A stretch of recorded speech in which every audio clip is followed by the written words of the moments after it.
వసుదేవసుతం దేవం కంసచాణూరమర్దనం దేవకీ పరమానందం కృష్ణం వందే జగద్గురుం.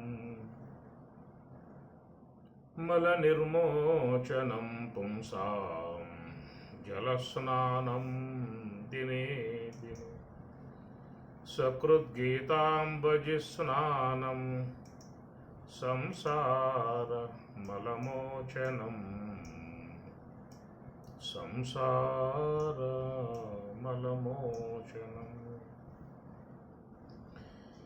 ఐదు ముఖంబుల బెనగింది ఐదక్షరముల నమరింది. ఐదు ముఖంబుల బెనగింది ఐదక్షరముల నమరింది. ఐదు ఐదులు 25 అఖండ తేజం మంత్రం. శివ పంచాక్షరి మంత్రం పరశివయోగులకే జపసూత్రం. అవిరల యోగం బందిన వారికి ఆరింటి మీద చిద్రూపం. ఆరింటి మీద చిద్రూపం. మూడు త్రోవలది సాకారం మూటి నడుమనో శ్రీకారం.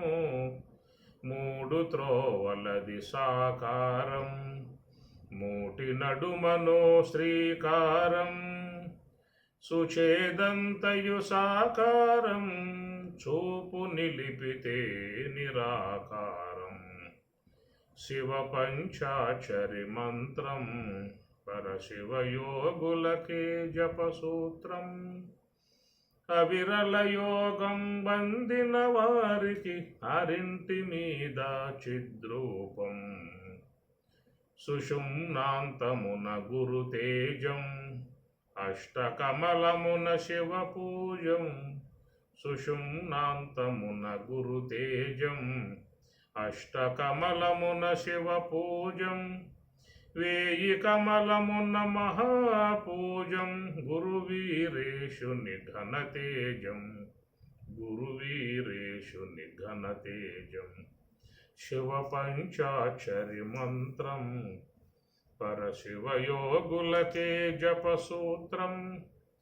అవిరల యోగం బందిన వారికి ఆరింటి మీద చిద్రూపం.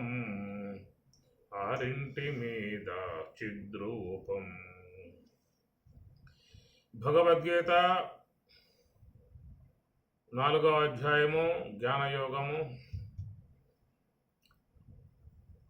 కర్మణోహ్యపి బోద్ధవ్యం బోద్ధవ్యం చ వికర్మణః అకర్మణశ్చ బోద్ధవ్యం గహనా కర్మణో గతిః. కర్మణ్యకర్మ యః పశ్యేత్తు అకర్మణి చ కర్మ యః స బుద్ధిమాన్ మనుష్యేషు సయుక్తః కృత్స్న కర్మ కృతు. 3 శ్లోకాలు చక్కటి అంశాన్ని స్వామివారి దీంట్లో ప్రతిపాదన చేసుకుంటూ వస్తూ ఉన్నారు. 16వ శ్లోకం 17వ శ్లోకం 18వ శ్లోకం 3 కూడా ఒక అనుబంధం కలిగి ఉన్నటువంటి విధానము. కర్మ అకర్మ అనే విషయాల మీద ప్రస్తావన తీసుకొచ్చారు. మధ్యలో వికర్మ అనేటువంటి అంశాన్ని కూడా లేవనెత్తారు. ఈ వికర్మ అనేటువంటిది ఏం చెప్పుకున్నామంటే ఒక భ్రమా సంబంధమై ఉన్న జీవన విధానంలో లోకంలో మానవులు ప్రయాణం చేస్తూ ఉన్న విధానం. ఆధ్యాత్మికములో కూడా చాలామంది ఒక భ్రమా సంబంధమై ఉన్న విధానంగా మరి పోతున్నటువంటి మార్గాలు ఉన్నాయి. ఇవన్నీ కూడా వికర్మ అనే దాంట్లో చేరి ఉన్నటువంటివి. శాస్త్ర మర్యాదను పక్కన పెట్టి సొంత వ్యవహారాలుగా వచ్చేటువంటివి లోకంలో చాలా సిద్ధాంతాలు ఉన్నాయి. ఇవన్నీ కూడా వాళ్ళు చెప్పేటువంటి విషయాలు శాస్త్రం అనుసరించి ఉండేటువంటివి కావు. వాళ్ళ ఒక సొంత విధానాలుగా ఉంటాయి. ఇది మా సాంప్రదాయం అండి అంటారు వాళ్ళు. కాబట్టి ఆ విధంగా వాళ్ళు సొంత విధానాలు ఏర్పాటు చేసుకుని పోవటం వల్ల దానివల్ల ఎలాంటి పారమార్థిక ఆధ్యాత్మిక ప్రయోజనం పొందే అవకాశం మాత్రము ఉండదు అని అర్థం. దీని మీద మాట్లాడుకోవాల్సి వస్తే ఇది చాలా సుదీర్ఘంగా పోయేటువంటి చర్చ. ఈ వికర్మ అనే అంశం మీద కనుక తీసుకున్నట్లయితే చాలా సుదీర్ఘంగా పోయేటువంటి అంశాలు దీంట్లో వస్తాయి. కనుక అంత దీర్ఘకాలికంగా పోయేటువంటి ఒక అవకాశం లేదు. కాబట్టి దాన్ని పక్కన పెట్టి మనం కర్మ అకర్మ రెండు అంశాలు స్వామివారు చెప్పుకొచ్చిన విషయము. కిం కర్మ కిం అకర్మ తవయ అపి అత్ర మోహిత. ఏదైతే కర్మ ప్రవక్ష్యామి నిజ్ఞాత్వా మోక్షసే అశుభాత్ అని చెప్పనంటూ స్వామి ప్రతిష్టాత్మకముగా చెప్పుకొచ్చిన అంశము. నిన్న రోజున మనం ఈ విషయం మీద ప్రస్తావన చేసుకోవడం జరిగింది. ఎత్తితే కర్మ ప్రవక్ష్యామి, ఏ యొక్క విషయం మీకు చెప్పబోతూ ఉన్నానో అది మీరు తెలుసుకున్నట్లయితే అశుభాత్, అశుభము నుండి మోక్షసు ఎడబడతారని చెప్పనంటూ అనే విషయాన్ని మీద మనం మరి ఈ మార్గ విధానాన్ని గురించి ప్రస్తావించుకున్నాము. నిన్నటి రోజున మరి 4 సోపానాలుగా విచారణ జరిగింది. అనగా సోహం, తత్వమసి, అహం బ్రహ్మాస్మి, సర్వం కలివిదం బ్రహ్మ అనేటువంటివి మరి ఈ కర్మ అనేటువంటి యొక్క మార్గంలో ప్రయాణం చేయాల్సి వస్తుంది. ఎవరైతే మోక్షాన్ని అపేక్షించిన వారే ఉన్నారో, జీవిత పరమార్థాన్ని గుర్తించే ఉద్దేశంతో ఉన్నారో వారల్లా కూడా ఈ 4 మార్గాలని అవలంబించాల్సి ఉంటుంది. దీనినే వేదములో మహావాక్యములు అని చెప్పని కూడా చెప్పుకొచ్చారు. అవాంతర వాక్యాలు వేరు, మహావాక్యాలు వేరు. అవాంతర వాక్యాల ద్వారా పరోక్ష జ్ఞానం కలుగుతుంది, మహావాక్యముల ద్వారా అపరోక్ష జ్ఞానం కలుగుతుంది. సాక్షాత్కారము అంటారు, బ్రహ్మ సాక్షాత్కారం అనేది. అవి మహావాక్యములలో చేరి ఉన్నటువంటి అంశము. అవి సోహం, తత్వమసి, అహం బ్రహ్మాస్మి, సర్వం కలివిదం బ్రహ్మ. ఈ స్థాయిలకి మహాత్ములు నివృత్తి మార్గము ద్వారా ప్రయాణం చేసి వాళ్ళు వాటిని పొందటం జరుగుతున్నది. అట్లా మరి రమణ భగవానుల వారు తిరుమన్నామలైపోయి అక్కడ తపస్సు చేసి మరి మహర్షి స్థాయిని వారు పొందగలిగారు, రమణ మహర్షుల వారు అని చెప్పని అంటారు.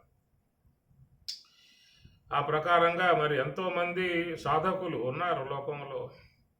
చక్కగా వారు నిశ్చల విధానముగా ధ్యానంలో ఉండి తనలోనే ఆత్మ సాక్షాత్కారం, బ్రహ్మ సాక్షాత్కారాన్ని వాళ్ళు పొందుతూ ఉన్నారు. దాన్ని యోగ సమాధి అని అన్నారు. అనగా మనకున్నటువంటి 3 అవస్థలు, ఆ 3 చేరకుండా ఉన్నది 4వది, దాన్ని యోగ సమాధి అని పిలుస్తారు. మనకున్నటువంటివి 3: జాగ్రత్త అవస్థ, స్వప్నావస్థ, సుషుప్తి అవస్థ. ఈ 3 లోకంలో సర్వమానవులకి, సర్వమానవులే కాదు సకల జీవులకు, పశువులు, పక్షులు, క్రిములు, కీటకాదులు అన్నింటికీ కూడా 3 అవస్థలు ఉన్నాయి. మేలుకోవటము, నిద్రపోవటము. నిద్రపోయాక వచ్చేవి 2, మేలుకుంటే ఉండేది 1. జాగ్రత్త అవస్థ, స్వప్నావస్థ, సుషుప్తి అవస్థ అనేటువంటి ఈ 3 ఎందుకు ఏర్పడుతున్నాయి అని చెప్పి అనేది చూసినట్లయితే స్థూల దేహాన్ని బట్టి జాగ్రత్త అవస్థ అనేది ఏర్పడుతుంది. సూక్ష్మ దేహంలో సంస్కారాలను బట్టి స్వప్నావస్థ ఏర్పడుతుంది. కారణదేహం అజ్ఞానావరణాన్ని అనుసరించి సుషుప్తి అవస్థ, unconscious, conscious, sub conscious, unconscious అనేటువంటివి 3 అవస్థలు లోకంలో సకల జీవులకి ఉన్న విధానము. ఈ 3 కాకుండా 4వదిగా ఉన్నటువంటిది యోగ సమాధి అని. అంటే ఆ యోగ సమాధి అనేది మహాత్ముల ప్రయత్నం ద్వారా, యోగ సాధన ద్వారా దాన్ని వాళ్ళు పొందటం జరుగుతుంది. ఈ ప్రకారంగా ఉన్నటువంటి యోగ సమాధి యొక్క సంబంధ మార్గములో సోహము, తత్వమసి, అహం బ్రహ్మాస్మి, సర్వం కలివిదం బ్రహ్మ అనే అనుభవాలు పొందటమే ఇక్కడ మీరు గమనించినట్లయితే కర్మణి అకర్మ యహ పశ్యేతో, అకర్మణి చ కర్మ యహ. కర్మణి ఇది సప్తమ భక్తి ఏకవచనం. కర్మణి కర్మయందు ఉన్నటువంటి వాడై అకర్మను ఎవడు పశ్చేత్తు చూసును అన్నాడు. దీనికి లక్ష్మణార్యులు శ్రీ స్వరాజ్య భగవద్గీతలో వారు చెప్పినటువంటి అంశం ఏంటంటే కర్మణి అని, కర్మయందు ఉండి. ఏమిటా కర్మణి అంటే ఇప్పుడు చెప్పుకున్నాం కదా, మనస్సుని శ్వాసతో అనుసంధానం చేయటము, ఇది కర్మయోగం అంటారు. మనస్సు శ్వాస కలపటం కర్మయోగం అంటారు. మనస్సుని ఇంద్రియాలతో కలపటం కర్మ వ్యవహారం అంటారు. కర్మయోగం అని చెప్పి అనరు, కర్మ వ్యవహారం.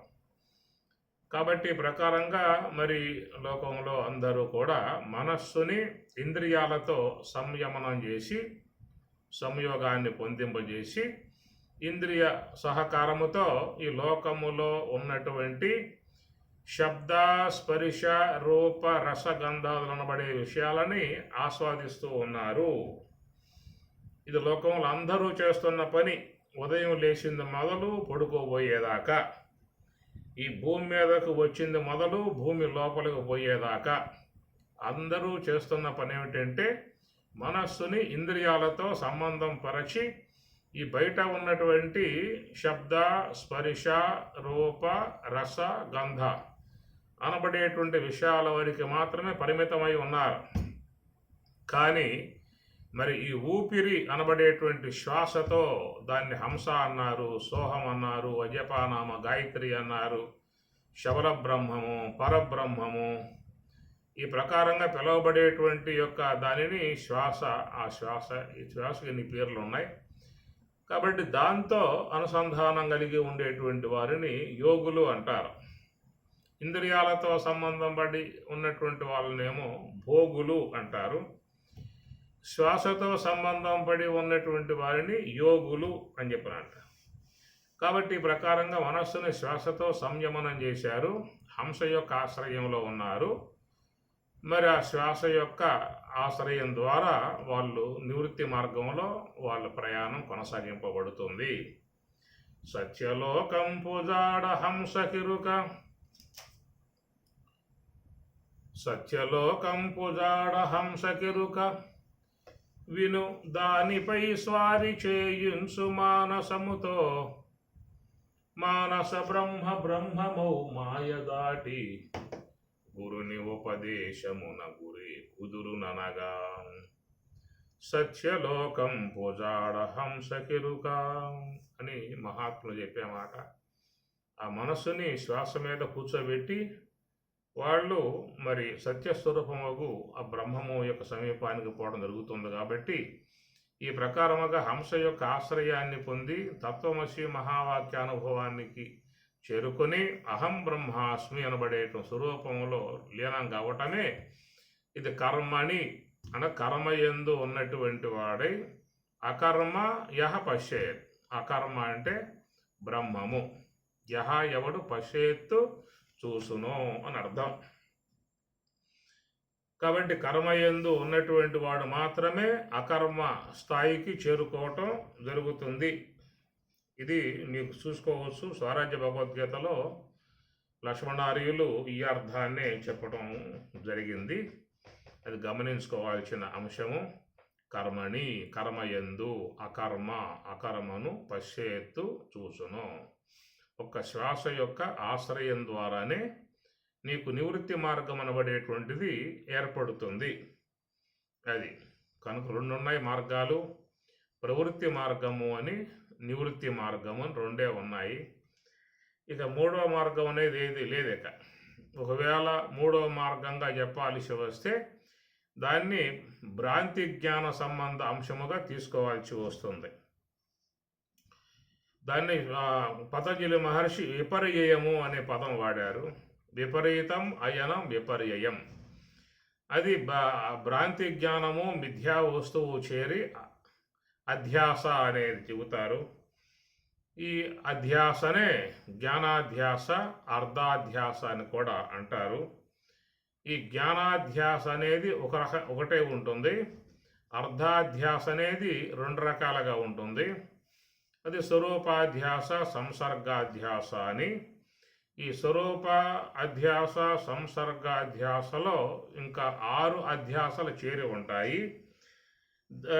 6 అధ్యాసలు అంటే సంబంధాధ్యాస, సంబంధ సహిత సంబంధి యొక్క అధ్యాస, ధర్మాధ్యాస, ధర్మ సహిత ధర్మి యొక్క అధ్యాస, అన్యోన్యాధ్యాస, అన్యతరాధ్యాస అని ఇదొక అధ్యాస భ్రాంతి సంబంధమై ఉన్న విధానము.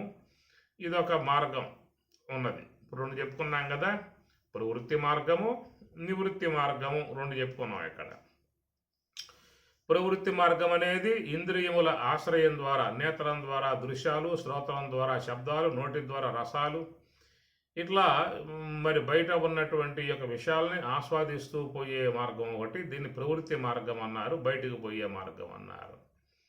ఇది కాకుండా హంస శ్వాస యొక్క ఆశ్రయంలో ఉండి అది బ్రహ్మం వద్దకు పోయేటువంటి మార్గం యోగ మార్గం, నివృత్తి మార్గము అంటారు. కాబట్టి ఈ 2 ప్రధానంగా ఉన్నటువంటివి. యోగులై ఉన్న వాళ్ళేమో నివృత్తి మార్గం వైపుకి వాళ్ళు ప్రయాణం చేస్తూ ఉన్నారు. సామాన్యులై ఉన్నటువంటి వారు ఈ విషయముల వైపుకే, ఈ భవసాగరం పుట్టుక సాగరం ఈ వైపుకి, సంసార సాగరం వైపుకి ప్రయాణం చేస్తూ ఉన్న విధానములో మనకు శాస్త్రం చెప్పిన విషయం ఈ 2. భగవద్గీత 18వ అధ్యాయంలో కూడా స్వామి చెప్పింది, ప్రవృత్తించ నివృత్తించ కార్య అకార్యే బంధం మోక్షంచ యావేత్తి బుద్ధిస్స పార్థ సాత్వికి అని చెప్పినట్టు 2 మార్గాలే చెప్పుకొచ్చింది. కాబట్టి వ్యావహారిక జగత్తు వైపుకు పోయేదేమో అది బహిర్ముఖము, పారమార్థిక బ్రహ్మం వైపుకు పోయేదేమో అది నివృత్తి మార్గము అని చెప్పేసి ఇట్లాగా 2 మార్గాలే మనకు శాస్త్రం బోధించింది.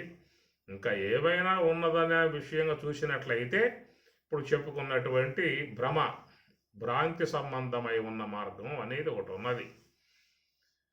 అది భ్రమలు పుట్టింపజేసే విధానం ఉన్నది ఒకటైతే ఇంకొక రకంగా చూసే విధానం లోకంలో చాలామందిలో ఇది కూడా చేరి ఉన్నది. అపోహలకు గురై వ్యవహరించే విధానం అంతా ఉంటుంది. అట్లన నేను ఇట్లా అనుకున్నానే అని అంటాడు చివరికి. కాబట్టి ముందేమో ఒక విషయం మీద అపోహ పెంచుకుంటాడు. అది తీరా తెలిసిన తర్వాత అయ్యో తప్పు అయిపోయిందండి, క్షమించండి, మన్నించండి అనే మాటలో వాడుతూ ఉంటాడు. ఇది సాధారణంగా వ్యవహారంలో, సంసారాలలో, కుటుంబాలలో ఈ సాగేటువంటి యొక్క విధానమే. కనుక పూర్తిగా విషయం తెలియకుండా మధ్యలోనే దాని విషయం ఇంకో రకంగా ఆలోచించుకుని అది దాని మీద భ్రమ పెంచుకుంటారు. ఈ భ్రమ పెంచుకుని ఆ భ్రమ సంబంధ ఊహలతోనే ఆలోచనలను చేస్తూ ఉంటారు. అపార్థాలకు గురవుతూ ఉంటారు. అకారణ వైరాలు పెంచుకుంటూ ఉంటారు. వ్యక్తుల మీద ద్వేషభావాలు పెంచుకుంటూ ఉంటారు. తీరా తెలిసిన తర్వాత అయ్యో మన్నించండి, తప్పు అయిపోయింది, ఇట్లా నేను అనుకోలేదు, ఈ విధంగా పొరపాటు పడ్డాను, ఇవన్నీ మీరు లోకంలో చూస్తూ ఉంటారు. ఈ ప్రకారముగా ఉన్నటువంటి భ్రమ సంబంధ జీవన విధానం లోకంలో ఉన్నది. ఇదంతా అపోహలకు గురయ్యి, అపార్థాలకు గురయ్యి, ద్వేషాలకు గురయ్యి, వ్యక్తుల మీద వేరే వేరే భావాలు పెంచుకొని వాళ్ళ మీద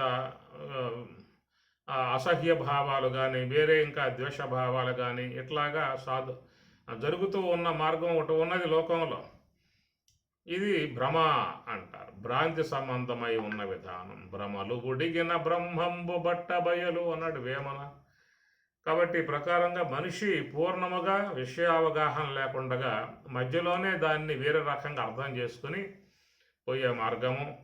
దీన్నే భ్రాంతి భ్రమ సంబంధ విధానం. పంచభ్రాంతులు కూడా చెబుతూ ఉంటారు మనకి.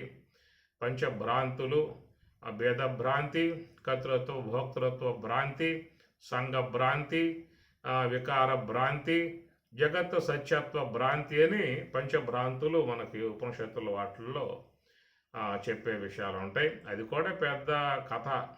భ్రాంతి సంబంధ విషయాల్లోకి పోతే ఓ పట్టాన తెగేది కాదు.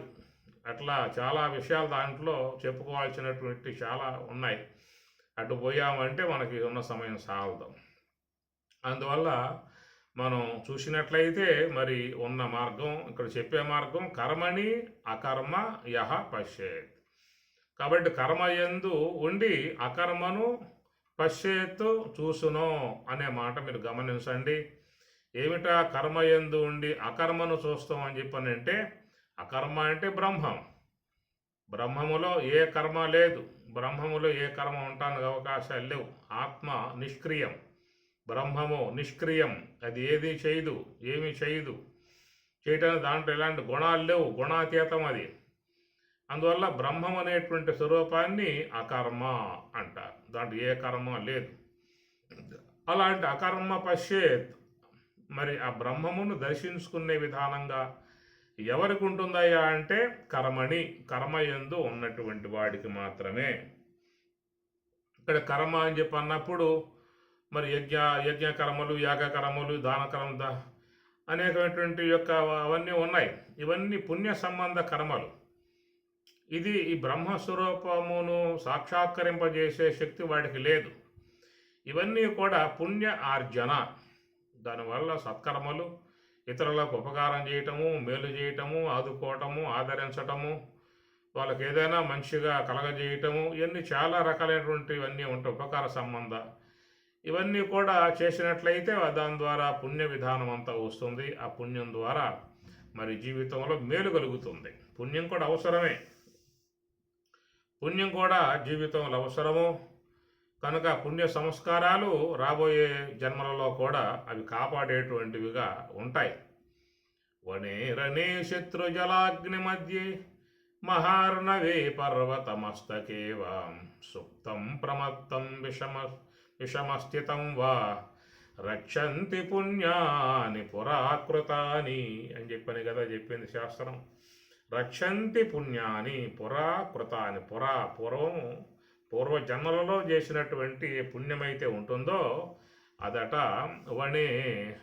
వనములో అరణ్యంలో పడ్డటువంటి వాడు, రణే యుద్ధరంగంలో ఉన్న శత్రు చిక్కిన, జలంలో పడ్డ, అగ్నిలో పడ్డ, మహార్ణవే పర్వతమస్తకేవా పర్వతం పైన జారిపడ్డ, రక్షంతి పుణ్యాన్ని. ఏదైనా పుణ్య విశేషం ఉన్నటువంటి రక్షింపబడతాడని చెప్పనే మాట చెప్పే విషయం కాబట్టి సత్కర్మల ద్వారా పుణ్యం అనేది ఆర్జింపబడుతుంది. ఆ పుణ్యం ద్వారా ఉత్తమ జన్మలు, ఉత్తమ భోగాలు, ఉత్తమ సుఖాలు ఇవన్నీ కూడా ఏర్పడతాయి అన్నమాట. ఇక్కడ చెప్పే మాట ఏంటంటే నివృత్తి కర్మ అనేది అర్థం చేసుకోవాలి. ఎందుకంటే అకర్మ అనే పదం వాడబడింది కాబట్టి బ్రహ్మము, అకర్మ అనే పదం బ్రహ్మమునకు మాత్రమే వర్తింపబడుతుంది. అకర్మ పశ్చేత్తు, అకర్మను చూస్తున్నాడని చెప్పనంటే కర్మణి, అటు కర్మయందు ఉన్నాడు కాబట్టి. ఏదా కర్మ అని చెప్పనంటే నివృత్తి సంబంధమై ఉన్న కర్మ. నివృత్తి అంటే ఏమిటండి? ఇది కూడా సందేహమే. కాబట్టి నివృత్తి అంటే వృత్తిరహితమై ఉన్న విధానం. మరి వృత్తిరహితమై ఏది ఉండాలి అని చెప్పనంటే మనస్సులో అనే దాంట్లో వృత్తులు ఉన్నాయి. ఏమిటా వృత్తులు అనే విషయంగా వచ్చినట్లయితే దాని పతంజలి మహర్షి వృత్తయ పంచతయ్య క్లిష్ట అక్లిష్టా అని అన్నాడు. పతంజలి మహర్షి వృత్తయ పంచతయ్య 5 రకాలుగా వృత్తులు మనస్సులో ఉన్నాయని చెప్పేసి అని. ఏమిటా 5 అని చెప్పనే మాటగా చూసినట్లయితే ప్రమాణ విపర్యయ వికల్ప నిద్ర స్మృతి పంచవృత్తయ అన్నారు. ప్రమాణము, విపర్యయము, వికల్పము, నిద్ర, స్మృతి, పంచవృత్తులు గుర్తుపెట్టుకోండి. కావాలంటే రాసి పెట్టుకోండి. ప్రమాణ, విపర్యయ, వికల్ప, నిద్ర, స్మృతి పంచవృత్తయ అంటారు. సాధారణంగా ఇవన్నీ కూడా మనకున్నాయి, మన మనస్సుకు ఉన్నాయి. అయితే ఎవరు కూడా ఇంత లెక్క ప్రయాణం చేసి చూడగలిగే అంత ఓపిక ఎవరికి లేదు. ఉన్న వృత్తులు వాడుకోవటము, పగలంతా వాటిలతో వ్యవహరించడము, ఇసుగు పుట్టిందా నిద్రలోకి వెళ్ళిపోయి నిద్రలో ఉపక్రమించడం, దాంట్లో నుండి బయటికి రావటం. అంతేగాని వాటి గురించినటువంటి యొక్క విశ్లేషణ, వివరణాత్మక అంశాన్ని ఎవరో కూడా తీసుకునే విధానం ఉండదు. అది శాస్త్రకారులు పరిశోధించి వాళ్ళు కనుగొని మనకు చెప్పినటువంటి విషయము. మన మనస్సులో ఉండే వృత్తులు 5 రకాల వృత్తులు అన్నారు. ఏమిటి 5 రకాలు అంటే ప్రమాణ, విపర్యయ, వికల్ప, నిద్ర, స్మృతి, పంచవృత్తయ అన్నారు. ఇక్కడ ప్రమాణ అనే కాడ చూసినట్లయితే ఇక్కడ మళ్ళా పతంజలి చెప్పిన మాటే 3 చెప్పాడు. ప్రత్యక్ష, అనుమాన, ఆగమాని, ప్రమాణాని అన్నాడు. అనగా 5 కూడా మొదటిగా ఉన్నటువంటిది ప్రమాణం అనేటువంటిది 3 రకాలుగా ఉంటుంది. ప్రత్యక్ష ప్రమాణం, అనుమాన ప్రమాణం, ఆగమ ప్రమాణం అని పతంజలి చెప్పిన మాట. వేదాంతులు చెప్పేది మొత్తం 6. ప్రత్యక్ష ప్రమాణము, అనుమాన ప్రమాణము, శబ్ద ప్రమాణము, అర్ధాపత్తి ప్రమాణము, ఉపపత్తి ప్రమాణము, అనుపలబ్ధి ప్రమాణం, మొత్తం 6 చెబుతారు. ఈ 6 ప్రమాణాలకి 6 ప్రమలు ఉంటాయి.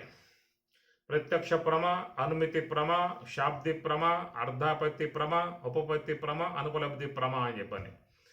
ఇది కూడా పెద్ద కథ. దీంట్లో పోతే కూడా అంత ఒక పట్టాన్ని తెగే వ్యవహారం కాదు. ఈ 6 యొక్క విషయం మీద మరి నిశ్చలదాసు పండితుల వారు వృత్తి ప్రభాకరము అనే పుస్తకం రాశారు. అది పెద్ద గ్రంథం. వృత్తి ప్రభాకరం. వృత్తి అంటే చెప్పుకున్నాం కదా, మనసు యొక్క సంబంధ వ్యవహారాన్ని వృత్తి అని చెప్పని అంటారు. కనుక ఆ వృత్తులు ఎన్ని రకాలని చెప్పనే దానికి ప్రత్యక్షము, అనుమానము, ఆగమము, అర్ధాపత్తి, ఉపపత్తి, అనుపలబ్ధి ఈ 6 ప్రమాణాల మీద తీసుకుని నిశ్చలదాసు పండితుడు వృత్తి ప్రభాకరం అని చెప్పిన పుస్తకం రాశారు. చాలా విచారణాత్మకము, లోతుగా పోతాయి విషయాలు. ఓ పట్టాన అర్థమయ్యేటువంటివి కావు. సామాన్యులైతే తలకాయ గోడగా బాదుకున్నా కానీ అర్థం కావు. అట్లా ఉంటాయి అన్నమాట. ఇదంతా ఒక వేదాంత విధానాలలో చెప్పుకోదగిన అంశాలు.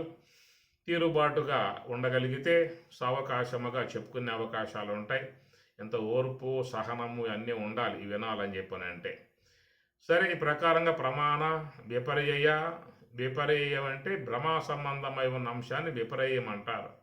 ప్రమాణము అన్నప్పుడు మనకి ప్రత్యక్ష ప్రమాణం అంటే ఇంద్రియాలతో సంబంధపడి వ్యవహరించే ప్రత్యక్ష ప్రమాణం అవుతుంది. తర్వాత విపర్యయం అంటే భ్రమ సంబంధమై ఉన్న అంశాన్ని విపర్యయం అని చెప్పని అంటారు. ప్రమాణ, విపర్యయ, వికల్ప, నిద్ర, స్మృతి.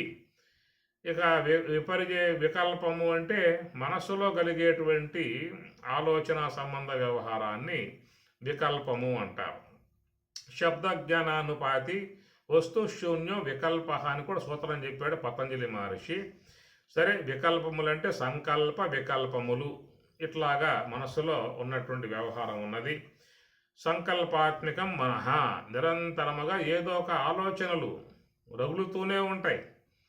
ఎట్లయితే కట్టి నుంచి పొగ అనేది ఎట్లా వస్తుందో ఆ ప్రకారంగా ఈ మనసు అనేటువంటి దాని నుంచి ఈ ఆలోచనలు అనేటువంటివి ఒక పొగ వస్తానే ఉంటుంది. ఎప్పుడు భోంచేస్తూ ఉన్న ఆలోచనలే, సినిమా చూస్తున్న ఆలోచనలు, నడుస్తూ ఉన్న ఆలోచనలే, వెహికల్ మీద పోతున్న ఆలోచనలే, నడుస్తూ ఉన్న ఆలోచనలే, పడుకున్న ఆలోచనలే, తింటూ ఉన్న ఆలోచనలే. మనస్సులో ఒక ప్రవాహం అనేది ఆలోచన ప్రవాహం సాగుతూ ఉంటుంది. దాన్ని సంకల్ప వికల్పములు అని చెప్పి అన్నారు. వికల్పము, నిద్ర, స్మృతి. నిద్ర అని చెప్పనంటే రాత్రి మనం ఉపశమించే విధానం నిద్ర అంటారు.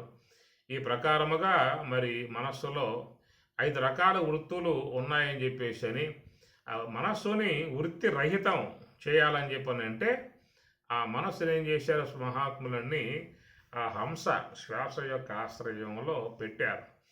ఎప్పుడైతే ధ్యానములో మనస్సు శ్వాసను గమనిస్తూ కనుక ఉన్నట్లయితే ఏ వృత్తి ఉండదు. ఇక దాన్ని నివృత్తి అని చెప్పని అన్నారు. మనస్సులో ఏ వృత్తి లేకుండా నివృత్తి అని చెప్పని.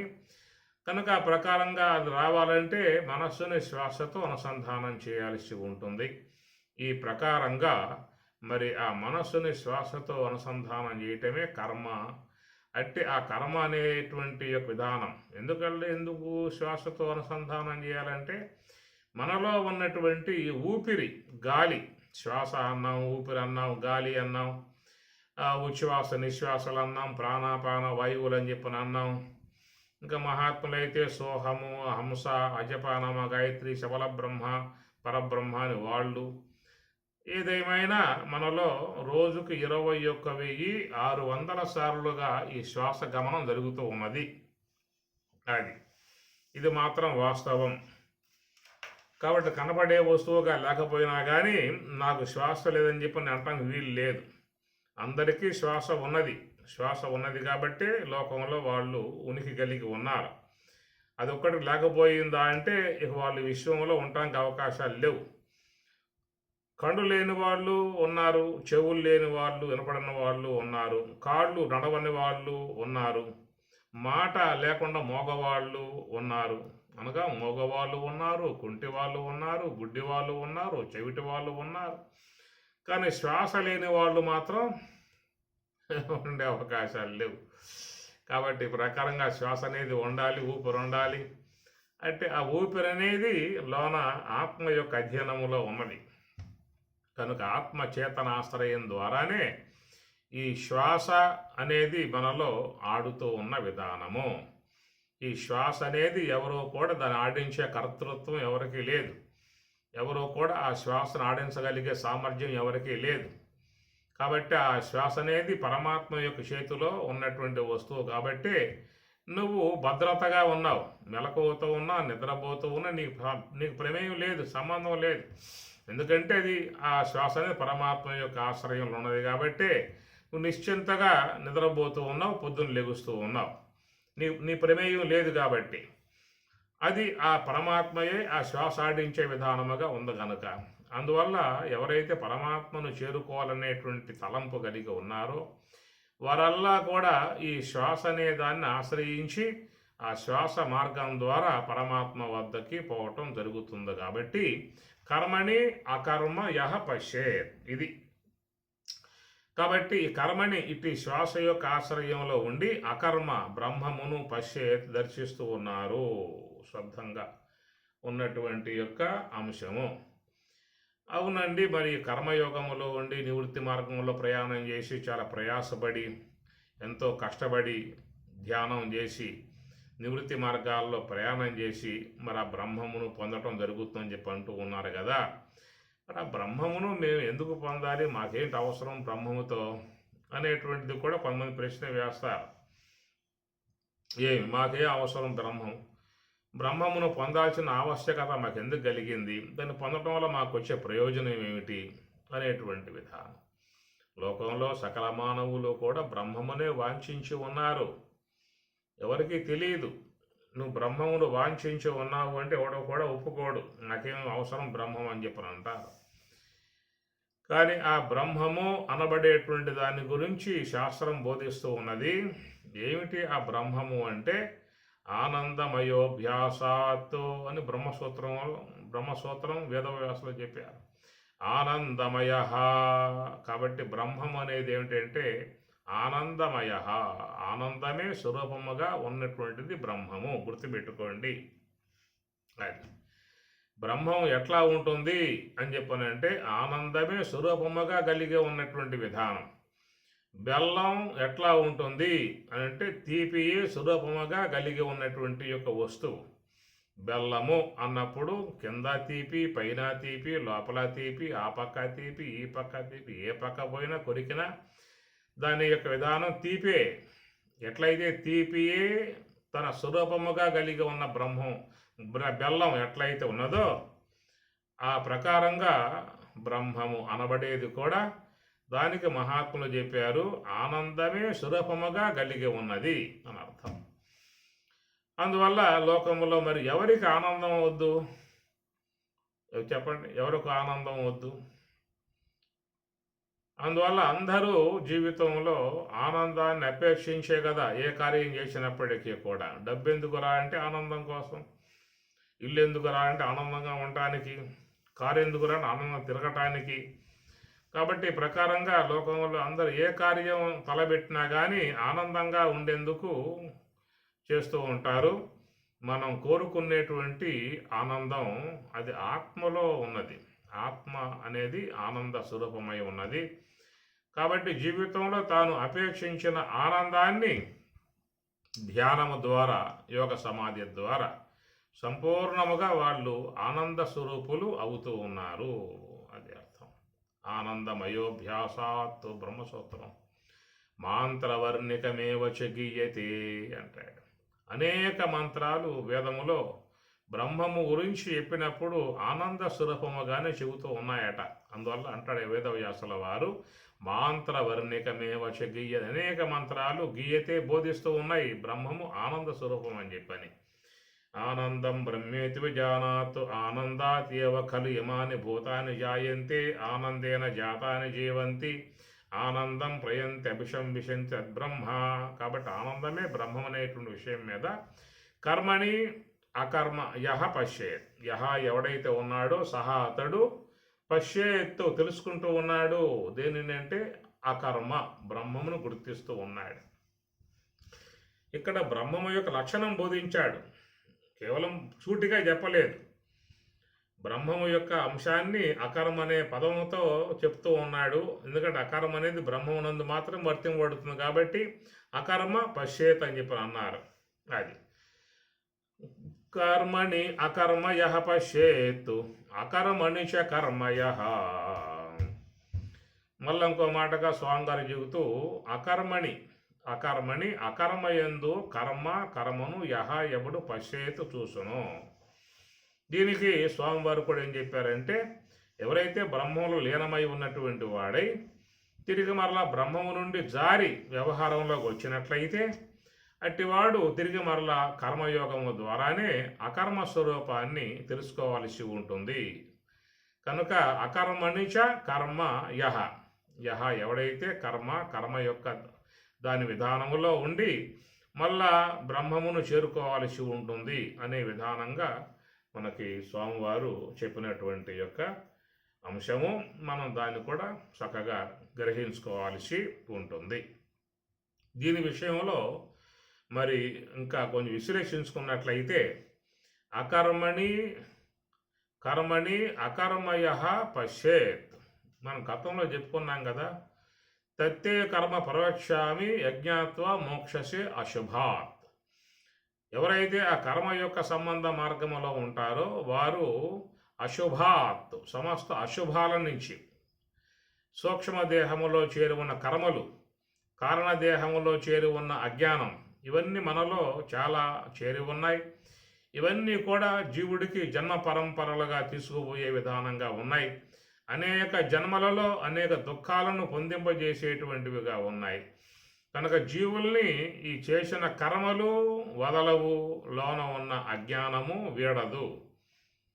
వాటి కారణంగానే జీవులకు ఈ జన్మ అనేటువంటిది ప్రాప్తిస్తూ ఉంటుంది.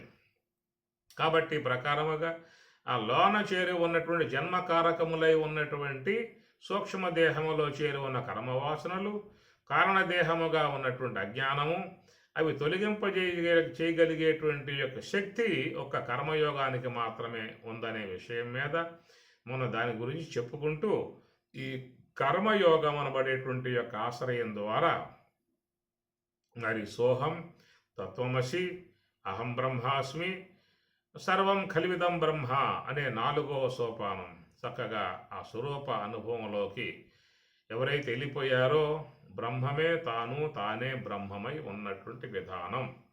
ఏషా బ్రాహ్మీ స్థితి పార్థ నైనాం ప్రాప్య విముహ్యతి స్థిత్వా శాం అంతకాలేపి బ్రహ్మ నిర్వాణముచ్యతి. ఏషా బ్రాహ్మీ స్థితి, బ్రాహ్మీ సంబంధ స్థితి అన్నారు. ఆ విధంగా ఎవరైతే మరి అలాంటి స్వరూపానుభవంలోకి వెళ్ళిపోతారో, అలాంటి 4వ సోపానంలో చేరిపోయి ఉన్నటువంటి తత్వజ్ఞులు ఎట్లా ఉంటారు అంటే, కర్మణి అకర్మయ పశ్యేత్. కర్మణి మరొక అర్థంగా చెప్పుకొస్తున్నాను, గమనించండి.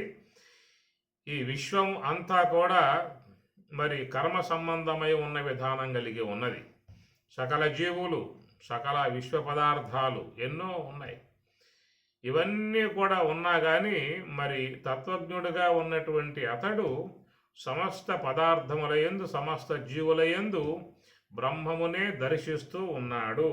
ఇది 4వ సోపానముగా ఉన్నటువంటి సర్వం ఖల్విదం బ్రహ్మ. సర్వం సమస్తము బ్రహ్మము ఖలు కదా, ఇది సర్వం ఖల్విదం బ్రహ్మ అన్నారు. ఆ ప్రకారముగా అన్నింటి యందు కూడా, ఈ కర్మరాశిలో అన్నింటి యందు కూడా మరి మహాత్ములు జ్ఞానులు బ్రహ్మముని దర్శిస్తారు. మీకు ఈ మాట భగవద్గీతలో స్వామివారు మరోసారి చెప్పుకొచ్చారు. విద్యా వినయ సంపన్నే బ్రాహ్మణే గవిహస్తిని సునిచైవ స్వపాకే చ పండితాః సమదర్శినః. విద్యా వినయ సంపన్నే బ్రాహ్మణే గవిహస్తిని, బ్రాహ్మణుని యందు, గోవు యందు, ఏనుగ యందు, శునకమునందు, చండాలుని యందు. దీంట్లో గమనించండి, మొత్తం సప్తమి విభక్తి ఏకవచనాలే. బ్రాహ్మణే సప్తమి విభక్తి ఏకవచనం, గవి సప్తమి విభక్తి ఏకవచనం, సుని సప్తమి విభక్తి ఏకవచనం, శ్వపాకే సప్తమి విభక్తి ఏకవచనం, అందున ఇందున సప్తమి విభక్తి, బ్రాహ్మణే గవి అస్థిని సునిచైవ స్వపాకే చ. కాబట్టి బ్రాహ్మణుని యందు, గోవు యందు, శునకమునందు, చండాలుని యందు ఏం చూస్తారు వాళ్ళు అంటే బ్రహ్మ పదార్థము. సమదర్శన. సమ అంటే బ్రహ్మం. నిర్దోషం సమం బ్రహ్మ. ఉపాధులు వేరువేరుగా ఉన్నా కానీ ఉపహిత చేతనం ఒకటే అని అర్థం. ఇది మహాత్ముల యొక్క భావం, బ్రహ్మజ్ఞానుల యొక్క భావన. దృష్టిం జ్ఞానమయీం కృత్వా పశ్యేత్ బ్రహ్మమయం జగత్తు అన్నారు. దృష్టిం జ్ఞానమయీం కృత్వా, దృష్టిని జ్ఞానవంతముగా చేసుకున్నట్లయితే పశ్యేత్ బ్రహ్మమయం జగత్తు, జగత్తంతా బ్రహ్మమయముగా గోచరిస్తుంది అంటారు. కనుక ఎవరి యొక్క దృష్టిని బట్టి వాళ్లకు కనపడేటువంటి యొక్క విధానం ఉంటుంది లోకంలో. గోవుని చూసినప్పుడు, ఒక మరి రైతు చూసినట్లయితే ఈ గోవును బాగా మేపినట్లయితే, బాగా ఆహారం పెట్టినట్లయితే, దానా పెట్టినట్లయితే ఎన్ని పాలు వస్తాయో అనుకుంటాడు. వానిది ఆ పాల దృక్పథం ఉంటుంది రైతుది. అదే గోవుని మరొకడు చూశాడు, కషాయివాడు చూశాడు. ఈ గోవును కనుక మనం కోసినట్లయితే ఎంత మాంసం వస్తుంది, ఎన్ని ఎముకలు వస్తాయి, ఇదంతా వాడి లెక్కలన్నీ వాడుకుంటాయి. కాబట్టి వాడి భావన వాడిది. అది ఒక సాధువు కనుక చూసినట్లయితే ఆ గోవులో ఉన్నటువంటి సాధుత్వపు గుణాన్ని, సాత్విక గుణాన్ని, ఎవరికి అపకారం చేయకుండా ఉన్నటువంటి యొక్క మంచి లక్షణాన్ని ఆయన చూస్తాడు. మరి వారి దృక్పథం అట్లా ఉంటుంది. అదే బ్రహ్మజ్ఞానం చూసినట్లయితే మరి దాంట్లో ఉన్నటువంటి ఉపహిత చేతనం బ్రహ్మం, ఆ బ్రహ్మము యొక్క చేతన స్వరూపాన్ని జ్ఞాని దర్శిస్తాడు. వస్తువు అనేది ఒకటిగా ఉన్నప్పటికీ కూడా ఎవరెవరి యొక్క దృక్పథాన్ని బట్టి వాళ్ళకు ఆ విధంగా దర్శనం కలిగే అవకాశం ఉంటుంది. కాబట్టి బ్రహ్మజ్ఞానిగా ఉన్నటువంటి వాళ్ళ విషయంగా స్వామివారు చెబుతూ బ్రాహ్మణుని యందు, గోవు యందు, శునకమునందు, చండాలుని యందు సమదర్శన అన్నారు. సమ అంటే బ్రహ్మము, గుర్తుపెట్టుకోండి. నిర్దోషం సమం బ్రహ్మ. సమ అనే పదం బ్రహ్మానికి వర్తింపబడుతుంది. అది సమాప్తి అంటారు కదా.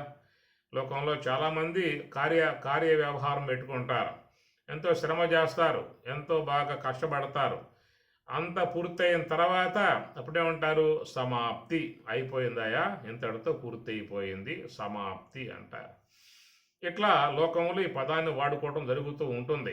కానీ సమాప్తి అంటే ఎవరు బ్రహ్మజ్ఞానం అధ్యయనం చేసి హంస యొక్క ఆశ్రయం ద్వారా నివృత్తి మార్గంలో ప్రయాణం చేస్తారో, ఎవరు యోగ సమాధి యందు బ్రహ్మమును గుర్తిస్తారో, ఆ గుర్తించిన విధానమే సమ అంటే బ్రహ్మము, ఆప్తి అంటే పొందటం. సమ ఆప్తి సమాప్తి. ఆ పూటతో వానికి సమాప్తి అంటే ఏమిటి?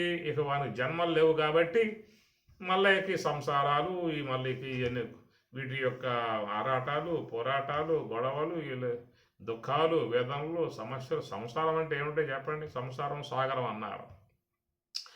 దాంట్లో ఉండే ఏమిటి? ఆరాటాలు, పోరాటాలు, సమస్యలు, దుఃఖాలు, బాధలు, వేదనలు, అలమటించటాలు, నానా రకాలై ఉన్నటువంటివన్నీ సొట్టేస్తాయి సంసార విధానములు.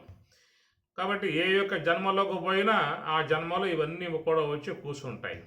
ఇట్లాగా అనేక జన్మలుగా ఈ రకంగా బాధలు పడి చివరికి మహాత్ముల యొక్క ఆశ్రయం ద్వారా బ్రహ్మ విద్య అధ్యయనం చేసి నివృత్తి మార్గం యోగ సాధనలో ప్రయాణం చేసి బ్రహ్మము యొక్క స్వరూపానుభవాన్ని పొందాడు. కాబట్టి సమ ఆప్తి, ఆ పూటతో సమాప్తి. ఇవానికి ఏమి లేవేక, బ్రహ్మమును పొందాడు కాబట్టి ఏమి ఉండవేక. కాబట్టి సమ అనే పదం బ్రహ్మమునకు మాత్రమే వర్తింపబడుతుంది. కాబట్టి ఇక్కడ స్వామి చెప్పిన మాట సమదర్శన అన్నాడు. సమదర్శన అనగా బ్రాహ్మణుని యందు, గోవు యందు, శునకమునందు, చండాలుని యందు ఏం చూస్తూ ఉన్నాడు? సమదర్శన, బ్రహ్మము చూస్తూ ఉన్నాడు. ఉపాధి అనేటువంటి దాన్ని కాదు చూసేవాడు, ఉపహితమై ఉన్న చేతనాన్ని చూసే విధానం జ్ఞాని, బ్రహ్మజ్ఞాని అని అర్థం. సమదర్శన. గమనించండి ఇక్కడ విషయాన్ని మీరు. బ్రాహ్మణే గవి అన్నప్పుడు ఈ రెండు కూడా సాత్విక సంబంధ విధానము. తర్వాత ఏనుగా రజోగుణ సంబంధ విధానము. శునకము అది తమోగుణ సంబంధ విధానం. శ్వపాకుడు, శుని, శ్వపాక ఈ రెండు కూడా తమస్సుకి లక్షణాలు. మొదటిదేమో విద్యావని సంపన్నే బ్రాహ్మణే గవి అస్థిని శునిశైవ శ్వపాక. అస్థి అంటే ఏనుగా. కాబట్టి బ్రాహ్మణుడు, గోవు సాత్విక సంబంధ విధానము, ఏనుగేమో రజోగుణ సంబంధ విధానము, శుని, శ్వపాక ఇరువురు కూడా తమోగుణ సంబంధ విధానం. ఈ విశ్వములో జీవులు అన్నీ కూడా ఈ మూడు వాటిల్లోనే ఉంటాయి. సాత్విక సంబంధ జీవులు, రజోగుణ సంబంధ జీవులు, తమోగుణ సంబంధ జీవులు, మించి ఇంకేమి లేవేక. కాబట్టి ప్రకారంగా మరి అన్ని జీవులలో కూడా ఆయన సమదర్శన, బ్రహ్మమునే చూసే విధానంగా ఉంటుంది. కాబట్టి ఇక్కడ కర్మని అకర్మయ పశ్చేత్. కర్మని ఏ యొక్క నామరూపాత్మికమై ఉన్న ఈ జగత్తున్నదో, ఏ యొక్క విశ్వ పదార్థాలు ఉన్నాయో, ఏ జీవులైతే ఉన్నాయో అన్ని జీవులలో కూడా ఆయన అకర్మ పశ్చేత్. అకర్మ అంటే బ్రహ్మమునే దర్శిస్తూ ఉన్నటువంటి విధానము. కాబట్టి పలుమార్లు బ్రహ్మమును అవలోకన చేసినప్పుడు ఆయన గారి దృక్పథం అన్నింటి యందు కూడా బ్రహ్మము యొక్క భావనే ఉంటుంది. అందరినీ కూడా బ్రహ్మస్వరూపులుగా దర్శిస్తాడు. అందరి పట్ల సమభావన కలిగి ఉంటాడు. ఇది జ్ఞానులకు, తత్వజ్ఞులకు ఏర్పడేటువంటి భావన. సామాన్య స్థాయిల్లో అయితే వేరే వేరే భావాలు ఉంటాయి. కొంతమంది మీద ప్రేమ ఉంటుంది, వాత్సల్యం ఉంటుంది, మోహం ఉంటుంది, ద్వేషం ఉంటుంది, కక్ష కలిగి ఉంటారు, విద్వేషం కలిగి ఉంటారు, అసూయ కలిగి ఉంటారు. ఇట్లా మనం లోకంలో చూసినట్లయితే మానవుల దృక్పథం విశ్వ పదార్థాల మీద, వ్యక్తుల మీద, జీవుల మీద నానా రకాలై ఉన్న భావాలు కలిగి ఉంటారు. కొంతమంది అంటే ప్రేమ, కొంతమంది అంటే ద్వేషం, కొంతమంది మీద అసూయ, కొంతమంది మీద కక్ష. ఇట్లా ఈ గుణాలను ముందు పెట్టుకుని వ్యవహరించేటువంటి విధానం సాధారణంగా ఉంటుంది.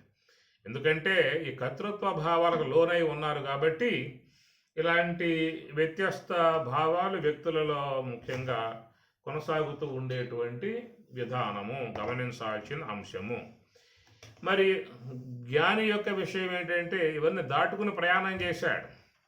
మీరు చూడండి, భగవద్గీత 16వ అధ్యాయము దైవాసుర సంపత్ విభాగ యోగం. దైవీ గుణాలు, ఆసురీ గుణాలు ఈ రెండింటి యొక్క సంబంధం లేకుండా మరి స్వరూపము యొక్క స్థాయికి వెళ్ళిపోయాడు. కాబట్టి ఆయన ఎవరి మీద ద్వేషం ఉండదు, వైరం ఉండదు, కక్ష ఉండదు, విద్వేషం ఉండదు.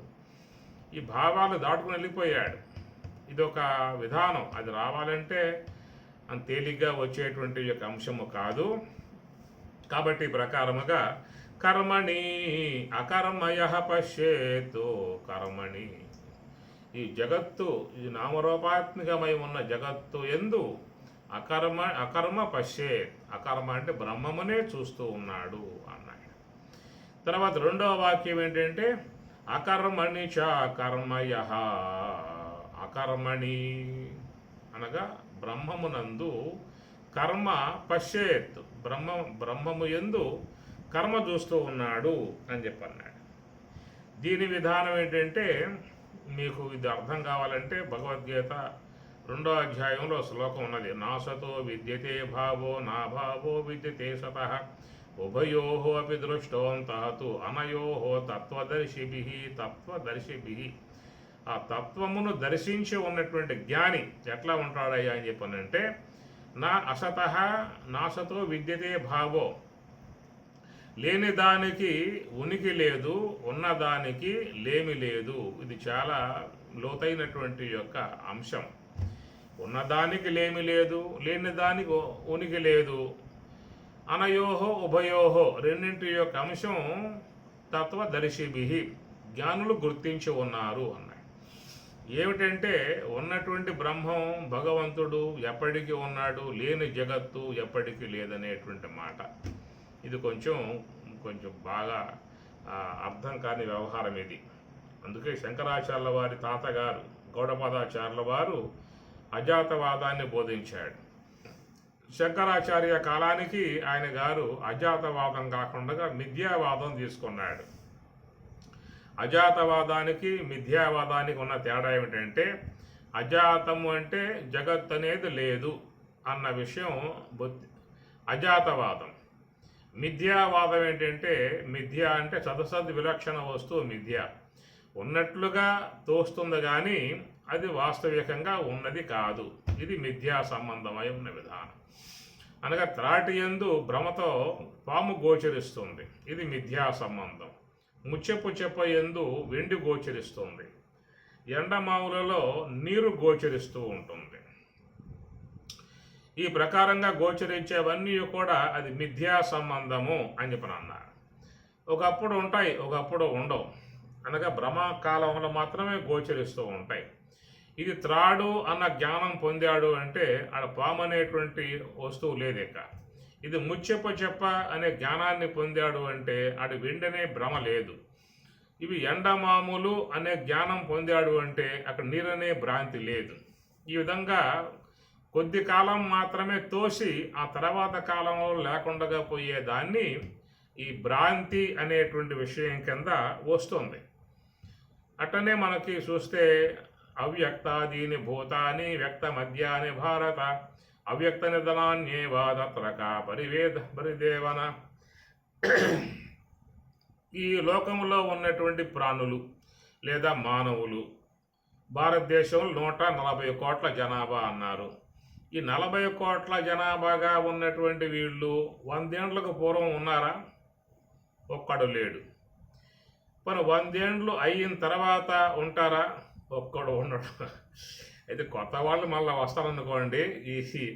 ఈ వంశ పరంపరముగా ఇప్పుడు ఏ యొక్క జనరేషన్ ఉన్నదో 140 కోట్ల జనాభాగా చెప్పుకుంటూ ఉన్నామో, ఈ 140 కోట్ల జనాభా సంబంధ దేహాలు 100 ఏళ్లకు పూర్వం లేవు. 100 ఏళ్ళు అయిన తర్వాత ఈ మొత్తం ఉండరు. కాబట్టి ఈ మధ్యకాలంలో మాత్రమే ఉంటాయి. అందువల్ల ఇంతకుముందు లేవు, మధ్యకాలంలో తోస్తూ ఉన్నాయి.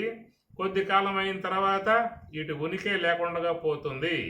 దీన్ని మిథ్య అంటారు.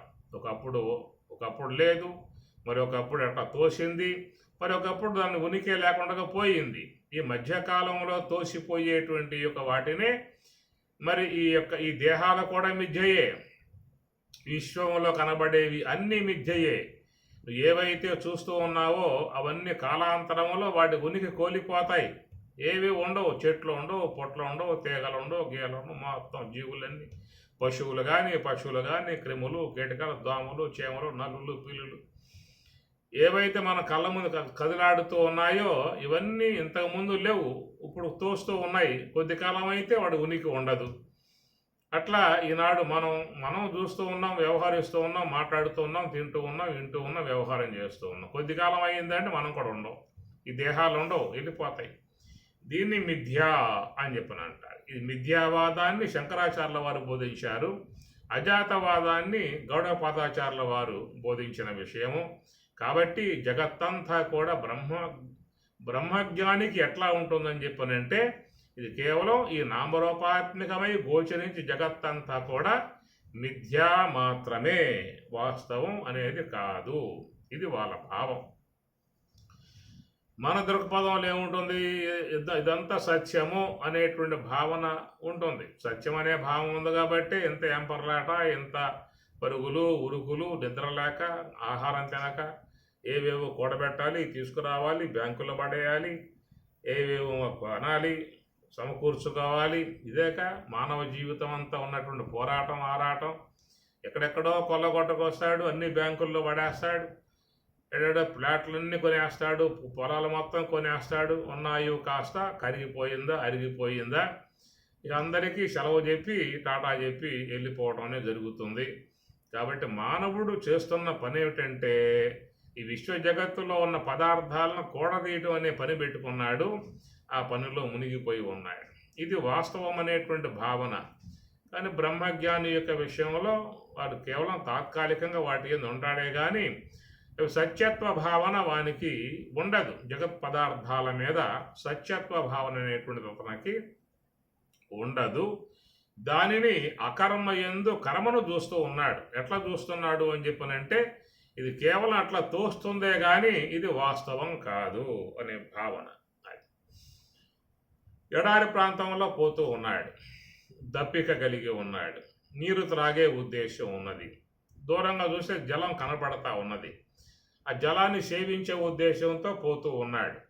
పోయే కొద్దీ ఆ జలం కూడా ఇంకా ముందుకు పోతా ఉన్నది. ఆ విషయం గమనించాడు.